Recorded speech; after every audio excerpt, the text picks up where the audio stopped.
now present For the Record. And this nomination is confirmed. It's been emotional watching it. For two women of color, a history-making moment. And at the University of Wisconsin, free speech in the spotlight. I like many parts of the survey. Some questions, though, were problematic. Madison welcomes a new fire chief. It's really focusing on the human aspect of what we do. Meteorologist Dana Fulton talks climate change and how it's making your weather worse. Think of a storm like a football team.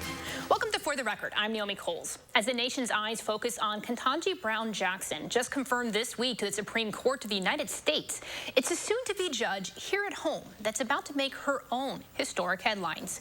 Governor Evers has appointed Ashley Morse to the Rock County Circuit Court.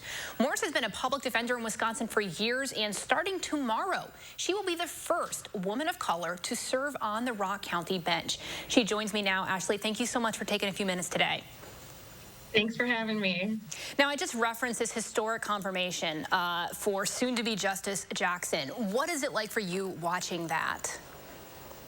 It's been emotional watching it, more emotional than I thought. Really, I'm just filled with absolute excitement and joy. I think one thing it reminds me of is I do face painting for kids during National Night Out, and it's just my favorite part of it is when you paint Batman or Spider-Man or a princess or something on a kid, and you show them their picture show them their reflection for the first time, and they see themselves as that superhero. And they, get out of the chair, walking a little taller, feeling like they can jump a little higher, and just more confident. And that's sort of how I feel. Like, I feel like I can see myself reflected in my superheroes, like Shirley Abramson, Belle Phillips, and, now Ketanji Brown Jackson. So it's very exciting. I love that illustration so much. Ashley, take me back to you as a child. What was your life like, and did you imagine that you would be here? I didn't really. It's something that was always in the back of my mind, but it seemed kind of far-fetched because I didn't see people like me or have people in my family that were doing these kinds of jobs. I was the first person in my family to go to college. My background is very working class, everyday American. When I was in undergrad going to college at the University of Illinois, I would spend my summers working with my mom in a hardware factory, packaging hardware, trying to save up enough money to support myself through school. I was always hopeful that there was something more for me out there, but to have this opportunity now is it's a dream come true. What made you go into public defending? What was it that drew you into the law to begin with? When I was a child, I had my father was incarcerated kind of off and on for most of my life. We really didn't have a strong, close relationship because of that. And I think as a kid, you somebody, you kind of have a vague idea of what jail is or what prison is, and but you don't really know how or why people end up there. People that are not violent or didn't hurt anybody. In my father's case, it was an addiction issue, and so that kind of sparked my curiosity about how the system works. What have you experienced as a woman of color in Rock County as a public defender?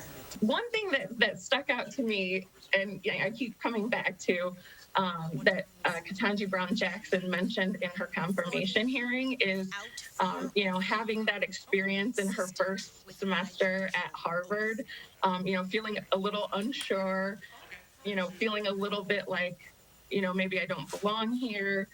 People seem, to know more than me or have more experience or just more familiar with this system. Like, kind of like there's this guidebook that everybody else has that you don't have. And she described, walking in campus and, a Black woman, approached her and, as they passed by, just saying to her, persevere. And I've had a similar experience at the courthouse here in Rock County. There was a woman once that stopped me and put her hand on my arm and said, "Keep going." And I don't know her name, but when I heard Ketanji Brown Jackson tell that story, it just brought tears to my eyes. It just feels like there is a magic about Black women where there's just this knowing of supporting you and just giving you what the encouragement you need in a moment where you might be struggling. What philosophy do you feel like you bring to the circuit court? There's always been this promise of equal justice for everybody, equal justice under the law. As public defenders, you really put the government into that promise to make sure that everybody's treated equally, regardless of, race, gender, sexual orientation, and most importantly, income level. I think there's a big perception in the public that there's, can be two different justice systems. If you have political connections and you have money and means, that the outcome and the way the system works is different for you. And so I think sometimes that's the perception that people have about judges as well, because they're, as elected officials, it can feel like, those spots are more attainable for people who have, the funding and the connections to get those spots. And so I hope what I will bring to the bench is, my own experiences and really a perspective that I think a lot of the people in the community share. I grew up with a single mother, depended on state aid at times in my life. Last question for you, and I thank you so much for the time that you've given us this morning. And this might overlap a bit with the question I just asked you, but what do you want people to know who are before you as you make decisions about people in different cases? What is it that you want them to know? I want them to know that I bring my experiences and perspectives to the bench, but I'm not bringing an ideology to the bench. I'm committed to applying the law equally to everybody. I hope that everybody leaves my courtroom feeling like they've, been treated fairly, been treated with dignity and respect, have had an opportunity to be heard, because coming into court is a scary process. And so I really want to hope that I can, bring compassion and fairness to my courtroom.